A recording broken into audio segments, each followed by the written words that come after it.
ची धोरा आपण ज्यांच्याकडे दिलेली आहे त्या 5 डिस्ट्रिक्ट गव्हर्नर स्वाती हरकल मॅडम यांना आपण आता पुढचा आणखीन एक ह्या फाउंडेशन विषयातला जो महत्त्वाचा विषय आहे funding futures global Grant and CSR unlocked या विषयाबद्दल मार्गदर्शन करायची मी त्यांना विनंती करतो. स्वाती आहे.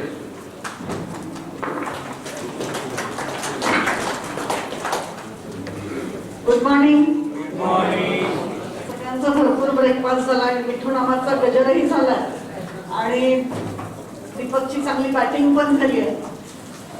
सुधीरनी त्याच्या सगळ्या न्यूज पुढच्या वर्षी त्याला नेमकं काय अपेक्षित आहे याच्याबद्दलही मेंबरशिपसाठी सांगितलंय आणि फाउंडेशनसाठी आम्ही गेले कित्येक महिने काम करत आहोत. लोकांना मेंबरशिप आणि फाउंडेशन हे 2 विषय म्हटलं की थोडंसं मेंबर काय वाढवायचे, कसे वाढवायचे आणि मग जे परस्पर मानवी स्वभाव किंवा संबंध असतात त्याच्यापर्यंत या गोष्टी येऊन थांबतात. फाउंडेशनसाठी सुद्धा तसंच होतं. पण आपण ॲज अ ऑर्गनायझेशन म्हणून जेव्हा विचार करतो की आपली ऑर्गनायझेशनची रोटरी की ज्या रोटरीमुळे आज आपण सगळेजण या सभागृहात आहोत आणि मग आपण आपल्या कम्युनिटीमध्ये नेमकं काय फरक करू शकतो तर तो फरक कशा पद्धतीने स्वतःला जाणून देणं गरजेचं आहे आणि जेव्हा तुम्ही काही फरक तो द्याल तुमच्या कम्युनिटीमध्ये तर त्याच वेळी तुम्हाला मेंबर्स मिळणार आहेत हेही लक्षात घ्या. मला बराचसा प्रश्न पडतो की लोकांनी फाउंडेशनला का द्यावं, लोकांनी एवढे ड्यूज का भरावे, तुम्ही त्यांना तो काय क्लब एक्सपिरियन्स देता, लोकांनी तुमच्याकडे मेंबर एवढी 13,000 15,000 20,000 का फी द्यावी, रोटरी त्यांना काय देते किंवा तुमचा क्लब काय देतो, ॲज अ लीडर म्हणून तुम्ही काय देता, हे प्रश्न मला स्वतःला अजूनही पडतात. मला वाटतं तुम्हा प्रत्येकाला ते पडत असतील नसतील पडत तर पडावे आणि मग तरच तुम्ही गांभीर्याने या 2 गोष्टींकडे म्हणजे मेंबरशिप आणि फाउंडेशनकडे बघू शकाल. मी या माझ्या प्रेझेंटेशन मध्ये बरेचसे बेनिफिशरीजचे फोटोग्राफ्स टाकलेले, प्रोजेक्ट्सचे फोटोग्राफ्स टाकलेले. गेल्या काही वर्षापर्यंत म्हणजे 2 वर्षापर्यंत फक्त माझ्याच क्लबचे मला फोटो टाकता यायचे, पण गेल्या वर्षी माझ्याकडे इतके फोटोग्राफ्स आणि इतक्या ग्रँट्समुळे इतके बेनिफिशरीचे फोटोग्राफ जमा झालेत की मला ते दाखवायला खरंच नक्कीच आनंद होणार आहे. मी काही केस स्टडीज पण मुद्दाम घेणार आणि अगदी शॉर्ट असतील त्या. मी सोलापूर क्लबचे प्रेसिडेंट, गेल्या वर्षीची माझी प्रेसिडेंट ज्योती चिडगुपकर आहे. ज्योती प्लीज कम फॉरवर्ड. जयेश भैया, आम्ही गेल्या वर्षी ग्रँट केली.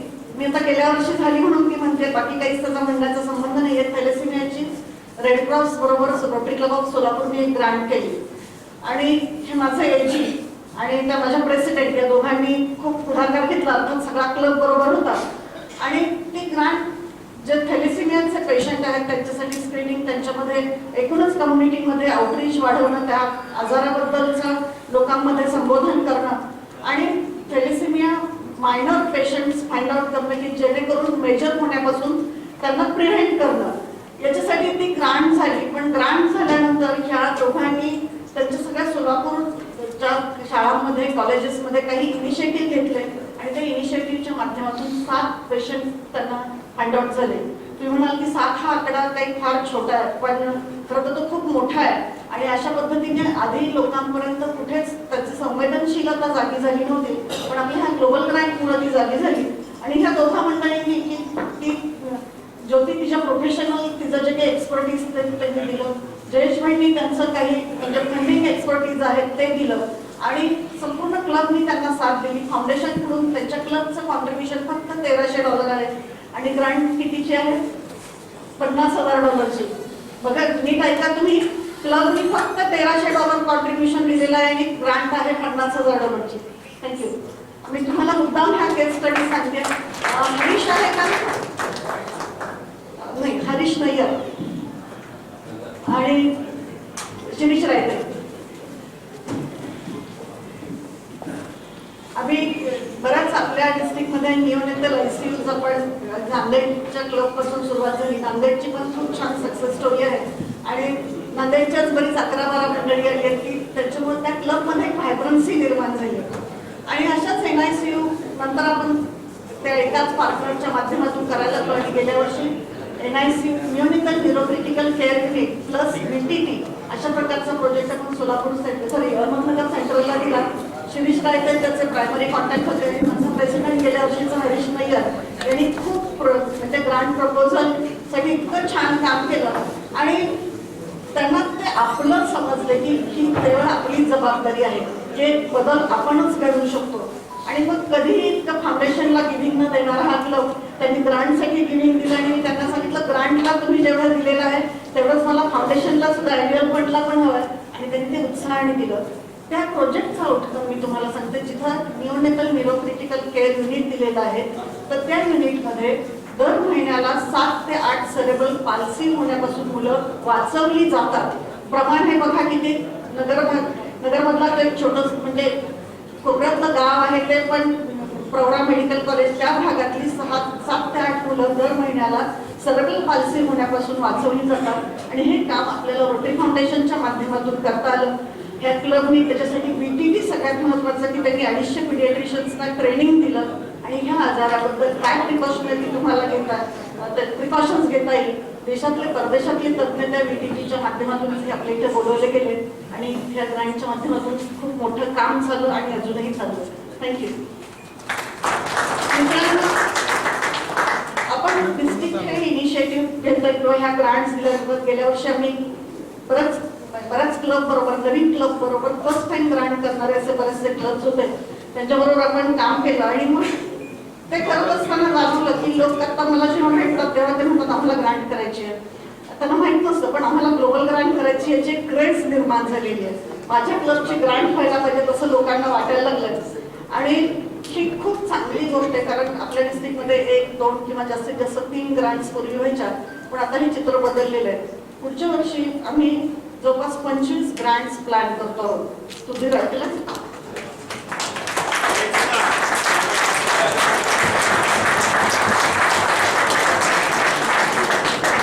मी कोणी टाळ्या वाजवलेल्या आहेत आणि जोरात वाजवलेल्या आहेत सगळं बघितलेलं आहे. नुसतं टाळ्या वाजवणं हे टाळ्यांचं भाषण बिलकुल नाहीये. तर इथे एफर्ट्स घ्यावे लागतात, वेळ द्यावा लागतात, तुमचं एक्सपर्टीज वाढवावं लागतं, बेनिफिशरीच्या संवेदना जाणून घ्याव्या लागतात. सगळ्यात महत्वाचं की तुमचा ग्लोबल रीच जो आहे, ग्लोबल कनेक्शन जे आहेत ते सुद्धा तुम्हाला मेंटेन करावे लागतात. आणि त्यात म्हणून मला जे रिपीट होणारे आपले जे याच्यामध्ये तुम्ही जेव्हा ग्लोबल ग्रांट करता त्यावेळी 2-3 गोष्टी खूप महत्वाच्या असतात की आपल्या डिस्ट्रिक्टकडे असणारा DDA ही फायनान्शियल बाजू झाली. पण सगळ्यात महत्वाचं की जे फोकस एरिया आहेत त्याच्यानुसार आपला प्रोजेक्ट अलाइन करणं. त्याच्यापेक्षा महत्वाचं की जी आपण ग्रांट करतो की मला कोणाला वाटते म्हणून ती ग्रांट करायची नसते तर तिची खरोखरच नीड आहे का. त्या कम्युनिटीमध्ये काही आपण अगदी 360 डिग्री नाही 180 डिग्री काही चेंजेस घडवू शकतो का आपल्या प्रोजेक्टमुळं हे पाहणं सुद्धा गरजेचं आहे. आणि ती नीड असेसमेंट करणं म्हणजे मी कुठला प्रोजेक्ट करायचं हे क्लबना जेव्हा विचारते ते तुम्हीच सांगा. तुम्ही खरंच कोणी आम्ही ठरवू शकत नाही. तुम्हाला तुम्ही ज्या कम्युनिटीचा पार्ट आहे तिथे तुम्हाला बघावं लागणार आहे की आपण काही जर असा प्रोजेक्ट केला तर आपलं अशा प्रोजेक्टमुळं खरोखरच आपण काही त्यांचं त्या कम्युनिटीचं जीवनमान बदलू शकतो. त्याचा मी चांगला एक्झाम्पल देते. मधुरा इथे आहे, अहमदनगर बिट्टावनी गेल्या वर्षी एक ग्रांट केली होती. मी मुद्दाम ह्या लोकांना बोलते की पुढच्या वर्षी मला असं कदाचित भाषण द्यावं लागेल आणि त्यावेळी मला नवीन सगळे हे ग्रांटवर काम करणारी मंडळी बोलवावी लागतील. तर यांनी खूप छान ग्रांट केली आणि ती एका अशा कम्युनिटीसाठी केली की जिथे जे मानसिकदृष्ट्या ज्या स्त्रिया काही आजार आहेत, रस्त्यावर सापडलेल्या स्त्रिया आहेत आणि त्या स्त्रियांना उदरनिर्वाहात चांगल्या पद्धतीने तिथं सस्टेन होतं, त्याची व्यवस्था चांगली लागल्यावी यासाठी म्हणून एक गायींचं गोठा, त्याच्यानंतर पाश्चरायझेशन युनिट आणि अशा काही सुविधा करून दिल्या जेणेकरून ते युनिट जी सांभाळणारी संस्था आहे ती स्वावलंबी होईल. त्याच्यावर कुठलीही डिपेंडन्सी राहणार नाही, रोजचे रोज खर्च भागू शकते. या क्लबनी काय केलं की त्यांचा एक इंटरनॅशनल पार्टनर, सगळ्यात महत्वाचं कंटिन्युएशनची मी तुम्हाला स्टोरी सांगते. त्यांनी एका पार्टनर बरोबर आधी काम केलं तर त्याच पार्टनरला कंटिन्यू केलं. तो त्यांच्याबरोबर का काम करायला तयार झाला तर त्यांनी त्याचे सक्सेसफुल रिझल्ट दाखवले की आम्ही व्यवस्थित काय सक्सेसफुल रिझल्ट असं काय तर त्याचं सगळ्यात महत्वाचं की फायनान्शियल ज्या काही गोष्टी असतात त्या वेळेवर कम्प्लायन्सेस केले, स्टुअर्डशिप आहे, प्रत्येक गोष्टीचं ज्या पद्धतीने त्यांनी प्लॅन केलेलं आहे, नियोजन केलेलं आहे त्या पद्धतीने त्याचा रिझल्ट दिला. त्याच पद्धतीने आखलेल्या पद्धतीनेच त्या गोष्टी केल्या आणि त्याच्यामुळे हे शक्य झालं. तो पार्टनर परवा त्यांच्या क्लबला परत येऊन प्रत्यक्ष भेटला आणि त्यांनी त्यांना सांगितलं की तुम्हाला आणखी काही ग्रांट्स करायचं असेल तर I am there with you. ही खूप चांगली गोष्ट आहे की पार्टनर टिकवणं, कंटिन्यू करणं आणि ते या क्लबने साध्य केलेलं प्रेसिडेंट म्हणून त्या ग्रँडमध्ये खूप एफर्ट्स घेतले.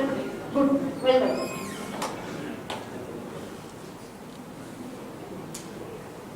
तुमचा प्रोजेक्ट जो आहे तर तो प्रोजेक्ट काही गोष्टी केल्या तुम्ही आणि तो प्रोजेक्ट संपला असं शक्यतो व्हायला नको. त्याचे लॉंग टर्म इम्पॅक्ट असायला हवे. जसं आता हा काहींसाठीचा जो प्रोजेक्ट दिलेला तो कितीतरी वर्ष चालणार आहे. त्या युनिटला इंडिपेंडंट बनवण्यामध्ये त्या प्रोजेक्टचा कितीतरी मोठा हात असणार आहे. Your project should be sustainable. Collaborate with international partners, त्याच्याबद्दल मी आता सांगितलं. आता सुधीर इंटरनॅशनल असेंब्लीला जाऊन आला तर त्यावेळी त्यांनी बऱ्याच त्याच्या कोडिजींशी संपर्क केला असणारे काही प्रोजेक्ट दिले असतील आणि त्यातून काही पार्टनर आपल्याला पण मिळतील. पण ते पार्टनर एनकॅश करणं म्हणजे त्यांना आपला प्रोजेक्ट खरोखरच खूप चांगला आहे हे पटवून देणं हे सुद्धा खूप मोठं कौशल्य आहे. बरेचसे पार्टनर्स असतात ते चुजी असतात. त्यांची पण स्वतःची इच्छा असते किंवा त्यांना काय बदल घडवणार आहेत आपल्या प्रोजेक्टद्वारे हे त्यांना कळलं पाहिजे. सगळ्यात महत्त्वाचं की तुम्ही त्या पार्टनरचा विश्वास कमवला, तुम्ही प्रोजेक्ट सबमिट केला, सगळे कंप्लायन्सेस दिले आणि तुमचं प्रोजेक्ट प्रपोजल अप्रूव्ह झालं. पण पुढे गोष्टी ज्या एक्झिक्युशनच्या असतात त्या सुद्धा तितक्याच महत्त्वाच्या असतात. आणि जेव्हा तुम्ही इंटरनॅशनल पार्टनरच्या बद्दल आपण बोलत आहोत तर तो जपणं, वाढवणं ही खूप महत्त्वाची गोष्ट आहे. मी तुम्हाला सगळ्यांना सूचना करेन की कधीही इंटरनॅशनल पार्टनर बरोबर कुठल्याही प्रकारची चेष्टा करू नका. काही गोष्टी अशा घडलेल्या आहेत आणि खरं तर पार्टनर मिळवणं हे खूप मोठं चॅलेंज असतं. आपल्या स्टिकमध्ये म्हणजे आमच्याच क्लब बरोबर 10 वेळा प्रोजेक्ट केलेला एक पार्टनर आहे. त्यांना आमच्या बरोबर रिपीटेडली करावं असं वाटतं की आम्ही करत असलेल्या कामाचं गमन म्हणजे ते त्यांना आवडतं, अप्रिशिएशन आहे आणि म्हणून ते सातत्याने आमच्या बरोबर करतात. एक आपल्याकडे पार्टनर आहे तो NICU साठी आपल्याबरोबर त्यांना जवळपास 20 ग्रँट्स करायच्या. NICU किंवा हिमोग्लोबिन असेल किंवा निओनिटल न्यूरोक्रिटिकल केअर असेल तर ते कंटिन्युएशन मध्ये का करतात तर आपण ज्या पद्धतीची स्टुअर्डशिप दाखवतो आहोत तर ते खूप महत्त्वाचं. म्हणून पार्टनर टिकवून ठेवणं आणि कशा पद्धतीने तो टिकवला जाईल तर तुमच्या सक्सेस स्टोरीज ज्या आहेत ते त्यांच्याबरोबर शेअर करत चला. फीडबॅक बेनिफिशरीचं शेअर करत चला. ते कुठल्या देशातले आहेत, त्यांचे बर्थडे केव्हा आहेत, ह्या सगळ्यात छोट्या छोट्या गोष्टी असतात कनेक्ट होण्याच्या, नेटवर्किंगच्या, त्या सगळ्यात तुम्ही फॉलो करत जा. सगळ्यात महत्त्वाचं की तुम्ही ज्या विषयावर प्रोजेक्ट करणार आहात तो 7 एरियाज ऑफ फोकसशी अलाइन असला पाहिजे. आता जे फोकस एरिया आहेत तर ते फोकस एरिया कोणते आहेत त्याच्याबद्दल मी बोलत मी तुम्हाला सगळ्यांना माहिती. पण तुम्हाला हा प्रोजेक्ट त्याच्यामध्ये बसवा लागतो. आता अगदी रिसेंट उदाहरण मी सांगते. सोलापूर नॉर्थची एक ग्रँट ज्यांनी आहे का? ठीक आहे, yes come forward. Solapur north क्लबची ती प्रेसिडेंट आहे आणि त्या जुईन तुम्ही पण पुढे या. ह्या क्लबनी एक त्यांच्या भूपतील विद्यालयासाठी म्हणून एक ग्रँट करायचं ठरवलं आणि त्या ग्रँटमध्ये जी ऑडिओमेट्रिक डिव्हायसेस आहेत आणि त्याचबरोबर बस द्यायचे. आता फोकस एरियाचा विषय मी हँडल करते तर त्याच्यामध्ये आम्ही 2 फोकस एरिया दिले होते की बेसिक एज्युकेशन अँड लिटरसी आणि दुसरं दिलं होतं डिसीज प्रिव्हेन्शन अँड ट्रीटमेंट. तर आम्ही त्याची बस आहे हा कंपोनंट बेसिक एज्युकेशन लिटरसीमध्ये टाकला होता आणि कुठल्याही प्रकारे शाळेतल्या मुलांची ने-आण करण्यासाठी बस देता येणार नाही असं फाउंडेशनचं हे आहे. कारण त्याचे मिसयूज बरेचसे होतात त्याच्यामुळे फाउंडेशन त्याला ॲग्री होत नाही. ती ग्रँट ऑलमोस्ट ती आता कॅन्सल होईल की काय असं आम्हाला वाटत होतं. पण बघा आता कनेक्ट नेटवर्क कसं असतं की तुम्ही कशा पद्धतीने लोकांच्याशी बोलत आहात, कम्युनिकेशन करत आहात. तर मी त्याच्या थोड्याशा कम्युनिकेशनचा पार्ट होते आणि मग आम्ही विचारलं त्यांना की हे बसू शकत नाही तर मग ह्याला पर्याय काय दुसरा. म्हणजे जेव्हा एखादं ग्रँटचं प्रपोजल तुमचं ऍक्सेप्ट केलं जात नाही तर you should be bold enough की why not, what other alternative are there. आणि अशा पद्धतीने जर तुम्ही अप्रोच झाला तर नक्कीच तुम्हाला यश मिळतं. आणि तसंच ह्या ग्रँटचं झालं. ग्रँट ती सबमिट करत होतो आणि ती म्हणजे झाली होती ती पुन्हा रिओपन केली. आम्ही एरिया ऑफ फोकस बदलले आणि ती ग्रँट आता अप्रूव्ह झाली. कॉंग्रॅच्युलेशन.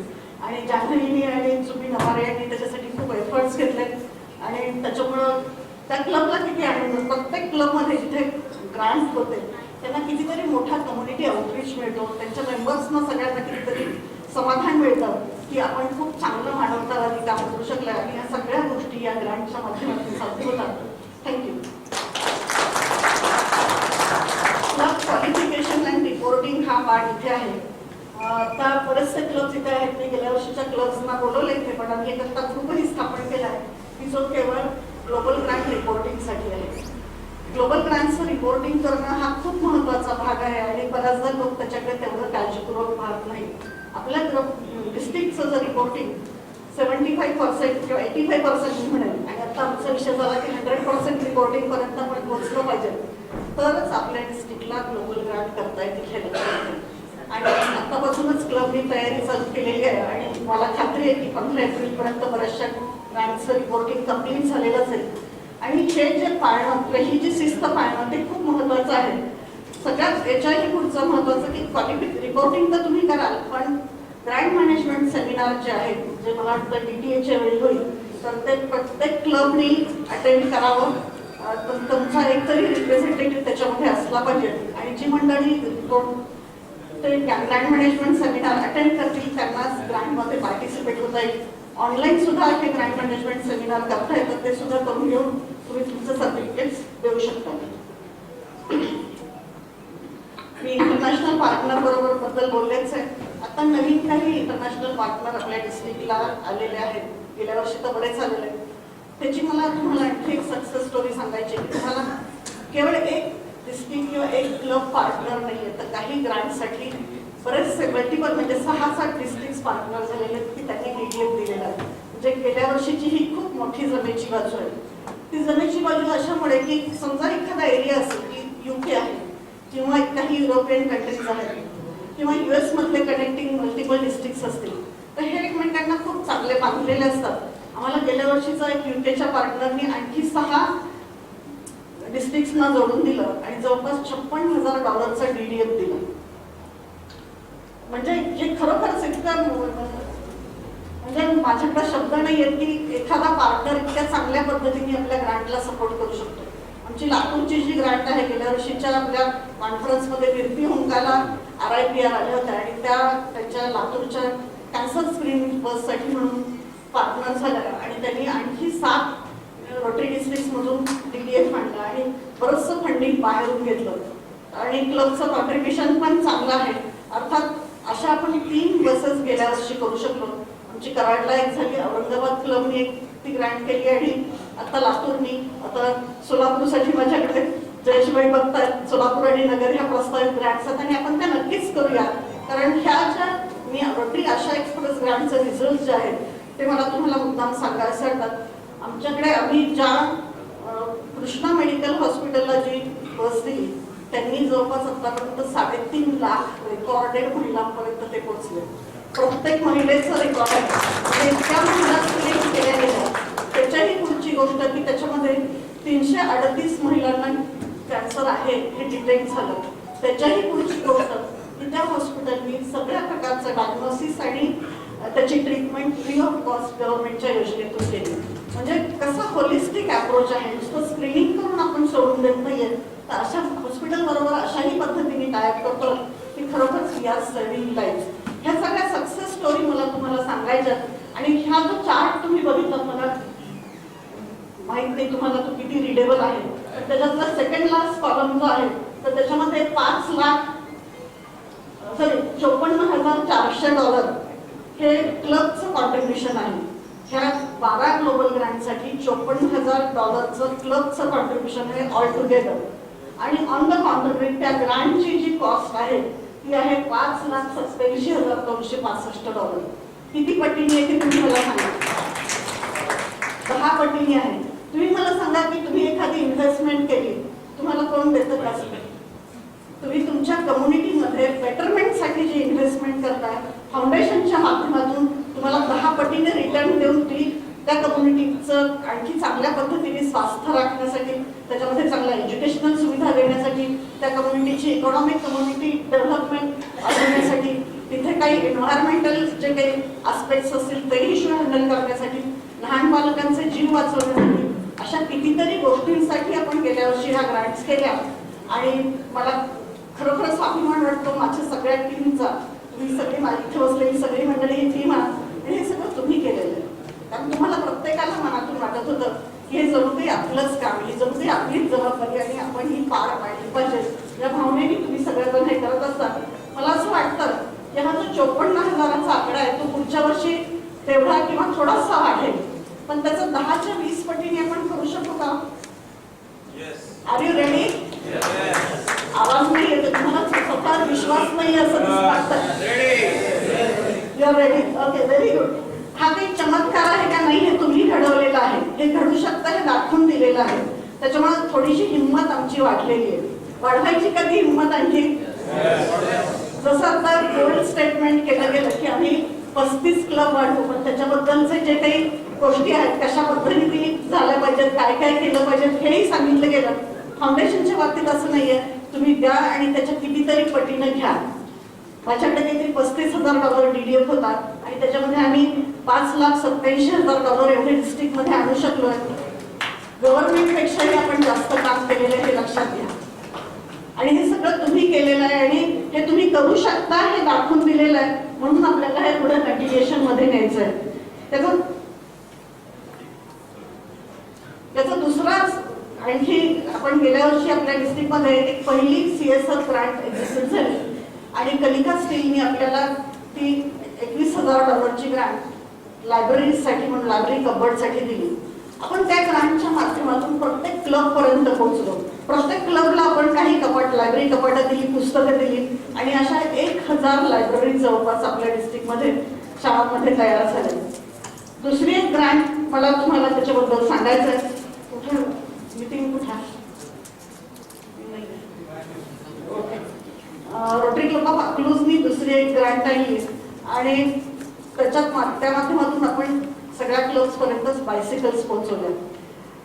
तिसरी ग्रांट जयेशभाईंनी दिली आणि त्याच्यामध्ये आपण 100 शाळांना डिजिटल क्लासरूम्स दिल्या.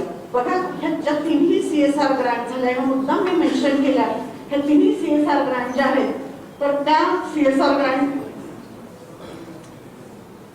संपूर्ण डिस्ट्रिक्टसाठी होत्या.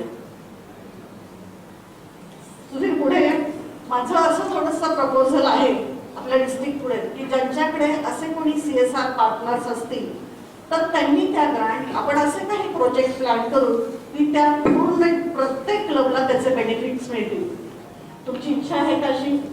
बिलकुल. म्हणजे नेमकं काय म्हणायचं ते मी तुम्हाला सांगते की एका CSR ग्रांटच्या माध्यमातून आपल्या सगळ्या क्लब्सना लायब्ररी कबर्ड दिली. दुसऱ्या CSR ग्रांटच्या माध्यमातून आपण सायकल्स प्रत्येक क्लब पर्यंत पोहोचवल्या. तिसऱ्या CSR ग्रांटच्या माध्यमातून आपण प्रत्येक क्लब पर्यंत डिजिटल क्लासरूम पोहोचवले. म्हणजे ह्या तिन्ही सिग्निफिकंट ग्रांट झाल्या. प्रत्येक क्लबला त्याच्यामुळे काही ना काहीतरी त्यांच्या कम्युनिटीमध्ये बेनिफिशियरीज पर्यंत पोहोचण्यासाठी आउटरीच मिळालं. आमचं असं प्रयोजन आहे की आपण खूप थोड्या कंपन्यांपर्यंत पोहोचतो आणि त्या कंपन्यांपर्यंत पोहोचत नव्हतो याचं कारण आपल्यापर्यंतच तेवढी माहिती नव्हती. आता आपल्याला माहिती व्हायला लागलेली आहे. तर 2 प्रकारे आपण CSR फंडिंग आपल्या डिस्ट्रिक्टमध्ये आणू शकतो.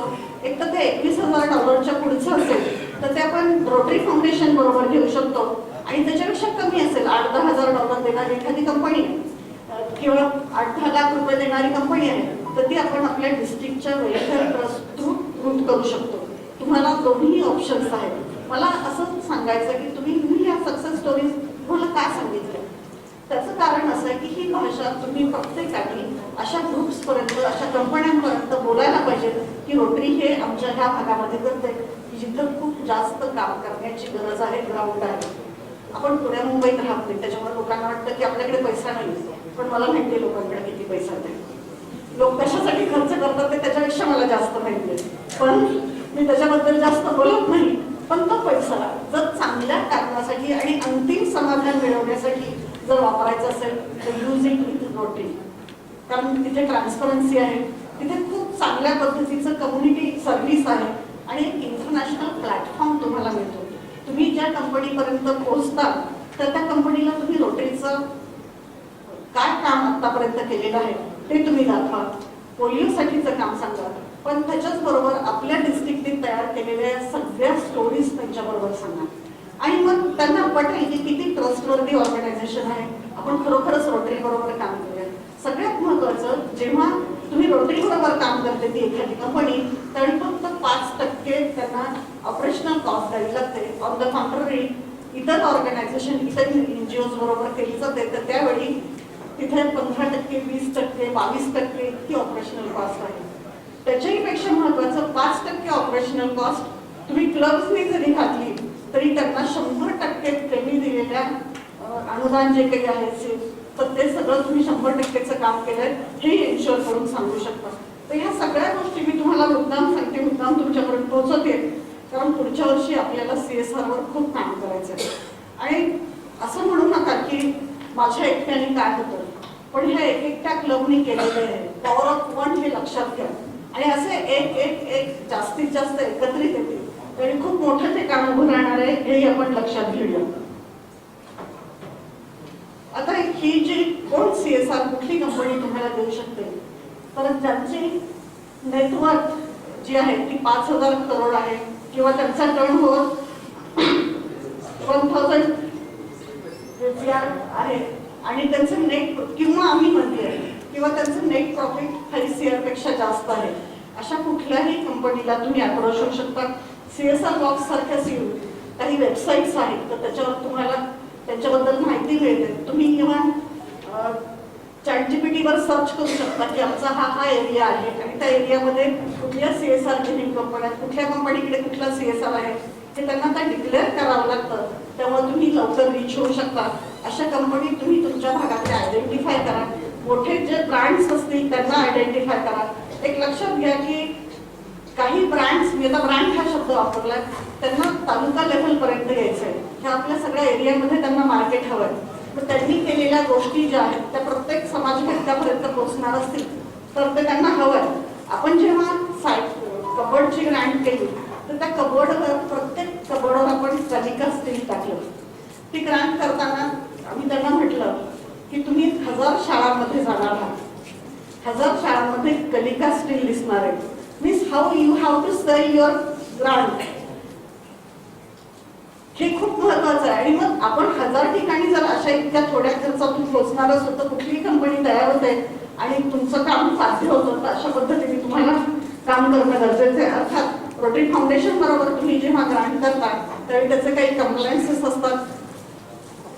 रोटरी फाउंडेशन जे लिगल इंडियाचे कंप्लायन्सेस आहेत ते सगळं हँडल करते. पण ते जे काही तुम्हाला ज्या पद्धतीने प्रोजेक्ट प्रपोजल द्यायला लावतात, काही गोष्टी मागतात, तर त्या गोष्टी तुम्ही कंपनीच्या सहकार्याने आणि व्यवस्थित प्रोजेक्ट प्रपोजल त्यांनी दिलेल्या फॉर्मॅटमधून दिलं तर अतिशय सोपं असं काम आहे. त्याच्यासाठी तुम्हाला कुठलाही गायडन्स लागणार असेल तर आम्ही तो द्यायला तयार आहोत. आता हा जो सपोर्ट आहे तो कशा प्रकारचा असेल. बऱ्याचदा गाडीत उठायचं की कशा पद्धतीने ग्रांट प्रपोजल तयार करायचं, ते कसं सबमिट करायचं, कोणाला अप्रोच व्हायचं, इंटरनॅशनल पार्टनर कसा मिळवायचा, फंड्स कसे मिळवायचे, सगळ्या एन नंबर ऑफ प्रॉब्लेम्स असतात. तर हे एन नंबर ऑफ प्रॉब्लेम्स नसतात, तर हे एन नंबर ऑफ सोल्युशन्स असतात, हे लक्षात घ्या. मी रवी आहे का,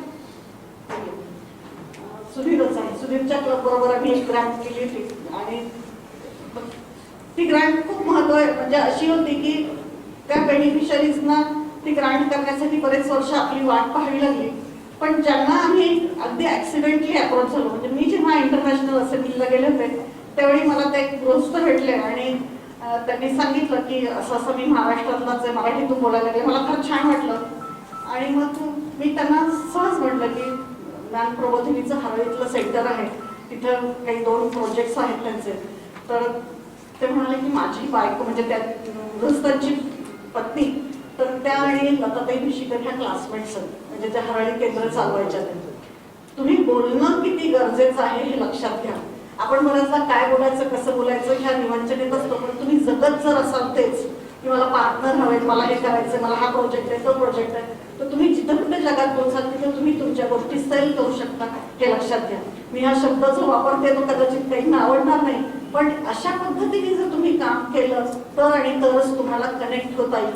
आणि त्यांची खूप सुंदर ग्रांट तिथे त्या हरळीच्या केंद्राबरोबर त्यांनी डिझाईन केली. तिथे तिथल्या शेतकऱ्यांसाठी जे अल्पभूधारक शेतकरी आहेत त्याच्यासाठी ती खूप उपयोगी पडत असणार याची खात्री आहे. कारण ते एका ऑर्गनायझेशन बरोबर केलेलं आणि व्हॅल्यू ऑर्गनायझेशन बरोबर काम केलेलं आहे. तर याच्यामुळं त्या क्लबच्या सगळ्या मंडळींना इतका आनंद झाला की आमचा 40 वर्षाचा क्लब आहे, फर्स्ट टाइम ग्रांट झाली. अशा प्रकारचे उद्गार मी गेल्या वर्षी कित्येक क्लब मधून ऐकले. आणि हे जे फॅसिनेटिंग होतं का त्यांच्यासाठी, तर मी रोटरी इंटरनॅशनलचा पार्ट आहोत पण आम्ही इतके वर्ष करू शकलो नाही. आम्ही काही गेल्या वर्षी काही जादूबिदू काही केली नाही. ह्या क्लबांनी विलिंगनेस दाखवला, त्याच्यामध्ये उतरायची तयारी दाखवली आणि केवळ तुमच्या आणि तुमच्यामुळे हे घडलं हे लक्षात घ्या. गोष्टी जुळून याव्या लागतात, त्या गोष्टी जुळून आल्या. अर्थात त्याच्यासाठी जर पेरणी जी असते तर ती खूप करावी लागते आणि ती फळाला आली असं आपण म्हणूया. पण म्हणून इथेच थांबायचं का, म्हणजे मला ती गेल्या वर्षीची सक्सेस स्टोरी आहे की नाही हे मला माहिती नाही, पण तिथेच थांबावं आपल्या डिस्ट्रिक्टने असं बिलकुल वाटत नाही. त्याच्या दुप्पट, त्याच्या पुढच्या वर्षी त्याच्या तिप्पट आणि आणखी पुढं कंटिन्युएशन मध्ये काम हवं. कारण आम्ही एका डिस्ट्रिक्टचं पाहिलं होतं की दर आठवड्याला एक ग्रांटचं ओपनिंग व्हायचं, तर दर आठवड्याला एक नवीन ग्रांटचा अप्रूव्हल व्हायचा. आम्हाला फार म्हणजे मला असं वाटायचं की कसं जमवत असेल, काय होत असेल, काय करत असेल. तर त्यांच्या डिस्ट्रिक्टमध्ये ते खूप छान जोमाने वारं वाहत होतं की आपण मोठे प्रोजेक्ट करूया, छोट्या छोट्या गोष्टींमध्ये अडकू नकोया. आणि ते मोठे प्रोजेक्ट केल्यामुळं मेंबर्स आपोआप वाटणार आहेत त्या क्लबचे. कारण अट्रॅक्शन आहे की अरे इतकं मोठं चांगलं काम करणारी कोण मंडळी, कोणता ग्रुप आहे, तर तो रोटरी आहे, लेट अस जॉइन. अरे इतकं मोठं काम केलंय, तुम्ही कोणाच्या माध्यमातून केलंय, फाउंडेशनच्या माध्यमातून केलंय, लेट अस डोनेट. आणि मग ती अशी साखळीची एक एक कडी गुंफली जाते आणि तुमचं काम सोपं होतं. आता हे करत असताना मला प्रोजेक्ट तर करायचंय, पण मी दाखवली की परिस्थिती काय आहे. आता तुम्ही म्हणाल की नेमके मुद्द्याकडे आली आता ही बाई. तर तो मुद्दा असा आहे की ही ग्रांट अशा आपण गेल्या वर्षी 3 रोटरी आशा एक्सप्रेस दिल्या. त्याचं ब्रँडिंग बघा, पब्लिक इमेज बघा. जेव्हा ही बस एखाद्या गावामध्ये येते त्यावेळी त्याच्या रोटरीचं व्हील आहे, तिथे इतके महिला किंवा पुरुष तिथे स्क्रीन होऊन त्या बसमधून जातात आणि ज्या बसमधून बाहेर पडतात त्यावेळी 2 गोष्टी असतात. मला काहीच नाही, तो खूप छान समाधान देणारी गोष्ट असते आणि माझं अर्ली डिटेक्शन झालंय, आता मी लवकर क्युअर होईल हा दिलेला आत्मविश्वास असतो. ह्या दोन्हीपैकी काहीतरी एक घडतं. पण हे देण्याचं काम कोण करताय, तर तुम्ही करतात, रोटरीच्या माध्यमातून होत आहे. आणि मग हे जेव्हा गावोगावी हे जेव्हा रोटरीचं ब्रँडिंग जाईल आणि इथल्या सगळ्या प्रत्येक रोटरीच्या मनामध्ये असेल की हे आम्ही केलेलं काम आहे, हे आमचं काम आहे आणि तुम्हाला ऑर्गनायझेशन बद्दल आणखी अभिमान वाटायला लागणार आहे. Let us do it. इथे पहिली लाईन जी काय आहे ती वाचा जरा, पण मोठ्याने वाचून दाखवेल. टायटल काय आहे माझं? 1 million total TRF. Is it possible in our district? मित्रांनो, आजपर्यंत आपला हायएस्ट आहे $3,50,000. विचार करून हो म्हणा की आपल्याला करायचं आहे आणि ते पण बसू देणार नाही आपल्याला. करूया का? फार थोडे मला नाही. Swati, as ARRFC of your district next year, I am going to visit each club, each Rotary along with DRFC. DRFC ला फिरावं लागेल. इकडे उन्हाळा इकडे हिवाळा चालणार नाही.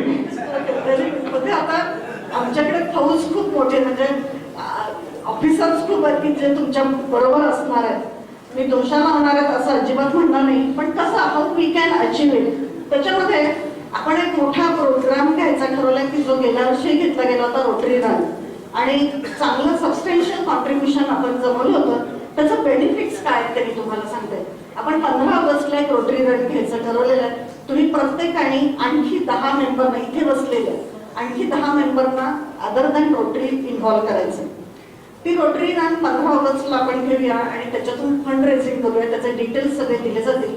2 गोष्टी आपल्या 3 गोष्टी साध्य करायच्या की 100% गिव्हिंग क्लब. प्रत्येक क्लबचं मिनिमम $100 डोनेशन त्या फंड रेझिंग मधून दिलं जाईल. Each and every member can contribute $25. म्हणजे 100% giving club, members giving club. प्रत्येक मेंबर 100% मेंबर्स गिव्हिंग मेंबर्स आणि $100 आपल्याला प्रत्येक क्लबला पोलिओला द्यायचं. हे 3 उद्दिष्ट साध्य करण्यासाठी म्हणून आपण रोटरी रन घेणार आहोत. पण मित्रांनो, आपलं उद्दिष्ट एवढंच नाहीये. ते 1 मिलियन त्यातून काही गाठणार नाहीये. आम्हाला $1,000 देणारे, सातत्याने $1,000 देणारी मंडळी आहेत, मेजर डोनर हवेत, AKS हवेत. ह्या सगळ्यामधून आपल्याला $5 लाख, बरोबर आहे ना? का 3 लाख? 5.5 लाख. ओके, बघा माझ्या पुढे $5.5 लाख आपल्याला अॅन्युअल फंडला द्यायचं. आम्ही तुमच्यासाठी अशा वेगवेगळ्या गोष्टी घेऊन येऊन काही वेळा तुम्ही स्वतःच्या खिशात हात घाला, काही वेळा इतरांच्या खिशात हात घाला, हे नक्कीच शक्य होईल. त्याचबरोबर आपण CSRच्या माध्यमातून सुद्धा बरंच फंडिंग आणू शकतो आणि ते CSRचं फंडिंग सुद्धा या 1 मिलियन मध्ये काउंट केलं जाणार आहे. लक्षात ठेवा, एवढे सगळे $10 लाख तुमच्या खिशातून घेतले जाणार नाहीयेत आणि त्याचं व्यवस्थित कॅल्क्युलेशन केलेलं आहे. आपल्याला मल्टिपल पॉल हॅरिस फेलो सुद्धा वाढवायचं आहे. त्यांनी कधी दिलेलं आहे, पण आता यावर्षी देण्याची गरज आहे, दरवर्षी देण्याची गरज आहे, सातत्याने देण्याची गरज आहे. तुम्ही दरवर्षी टॅक्स भरता ना? आता टॅक्सचं जे काही लिमिट आहे ते मोदी सरकारने खूप कमी केले. निर्मला सीतारामन बघा अगेन, तर त्यांनी बरीच मोठी ते जे वाचलेले पैसे असतील त्यामुळे आपल्या फाउंडेशनला थोडेसे दिले. टॅक्स वाचताना आपला जुबीनला हसायला लागलं. गेल्या वर्षी जुबीननी खूप किती मला $3,500 फाउंडेशनला दिलं, 5,500 सॉरी. आणि मला खूप आश्चर्य वाटलं की हा माणूस हळूच $1,000 दर महिन्याला देत राहिला. आणि माझ्यासाठी ते फार आश्चर्यकारक होतं, पण समाधानकारकही होतं. असे खूप जुबीन आम्हाला हवे. आपलं थोडंसं सेविंग आहे, थोडंसं सेविंग मधलं थोडंसं फाउंडेशनला देऊया, आपल्या अर्निंग मधलं थोडंसं अर्निंग फाउंडेशनला देऊया. आणि आपल्याला ज्या कम्युनिटीमुळं एवढं काही मिळतंय, ज्या कम्युनिटीने आपल्यावर विश्वास ठेवल्यामुळे आपले व्यवसाय धडपडला आलेले, त्या कम्युनिटीचं आपण काहीतरी देणं लागतो हे आपण लक्षात घेऊया आणि give back to our community. शक्य आहे आपल्याला? Are you ready for 1 million? मला मनासारखा आवाज मिळत नाही. किती जणांना काम कुठलाय? Are you ready? आता स्लाइड पाहिल्यानंतर मला काय नेमकं म्हणायचं तुमच्या लक्षात आलं. मी सुरुवात माझ्या प्रेझेंटेशनची स्टोरीजने केली होती.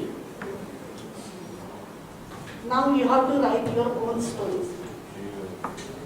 प्रत्येकाला तुमच्या क्लबची अशी एक देखणी स्टोरी द्यायची आहे की आम्ही एक ग्रांटच्या माध्यमातून इतकं छान काम केलं, आम्ही CSR ग्रांटच्या माध्यमातून इतकं छान काम केलं, आम्ही इतक्या लोकांचं दुःख कमी केलेलं आहे, इतक्या बालकांना वाचवलेलं आहे, इतक्या जणांचा आम्ही श्वास चांगलेपणा मोकळे केलेले आहेत, इतक्या जणांना आम्ही शिक्षणाच्या प्रवाहामध्ये आणलेलं आहे, इतकी झाडं लावल्यामुळे आम्ही ऑक्सिजनचं प्रमाण इतकं वाढवलेलं आहे, इतक्या शेतकऱ्यांना मदत केल्यामुळं आम्ही कितीतरी सेंद्रिय शेतीच्या माध्यमातून कितीतरी बदल घडू शकलो. आणि मला तुम्हाला शेवटची स्टोरी सांगायची आहे की आमच्या रोटरी क्लब वहिनी गेल्या वर्षी एक फार्मर्ससाठीची ॲग्रो इक्विपमेंट बँक आणि शाश्वत शेतीसाठीचा जो प्रोजेक्ट केला होता, तर तो प्रोजेक्ट आता रोटरी इंटरनॅशनल आणखी फंड्सच्या माध्यमातून मोठ्या प्रमाणावर संपूर्ण जगभर नेण्याचं ठरवत आहे. रोटरी फाउंडेशन एन्व्हायरमेंटवर जे काम करतं ते त्यांना आणखी स्केलेबल करायचं आहे. आणि मला बऱ्याच जवळपास 6-7 क्लबकडून अशा प्रकारच्या ग्रांटसाठी विचारणा झालेली. मी तुम्हाला अश्युरन्स देते सुधीर की ह्या सगळ्या ॲग्रो इक्विपमेंट आणि शाश्वत शेतीसाठीच्या ज्या ग्रांट्स आहेत त्या प्रायोरिटीने केल्या जातील. अजूनही क्लब जर घेऊन आले तरी त्यांच्या भागामध्ये शेतकऱ्यांसाठी जर असे प्रयोग सुरू केले, तुम्हाला वाटेल की का करायचं हे तुमच्यासाठी लक्षात घ्या. तुम्ही जे आज अन्न खातात ते किती विषयुक्त अन्न आहे हे लक्षात घ्या. सेंद्रिय शेतीमुळे तुम्ही त्याचं केमिकल्सचं प्रमाण कमी करू शकता, स्वतःचं आरोग्य टिकू शकता, आपल्याला पुढच्या कॅन्सर बसेस कराव्या लागणार नाही हे इन्शुअर करू शकता. Are you ready? आता आवाज चला. थँक्यू.